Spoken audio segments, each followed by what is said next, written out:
अमितभाईंचं स्वागत करताना मला विशेष आनंद याकरता होतोय की या नगरीला संभाजीनगर असं नाव दिलं पाहिजे।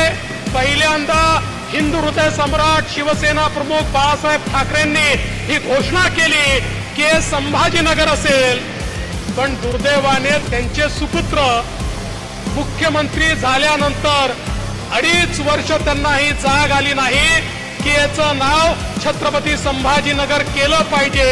आणि ज्यावेळी सरकार गेलं त्यावेळी सरकार अल्पमतात असताना शेवटच्या दिवशी एक ठराव करण्याचा प्रयत्न त्यांनी केला, पण ते काही सफल झाले नाहीत। पण नवीन सरकार शिंदेजींच्या नेतृत्वात आल्यावर आम्ही सगळ्यात पहिलं काम काय केलं असेल तर औरंगाबादचं नाव बदलून छत्रपती संभाजीनगर केलं।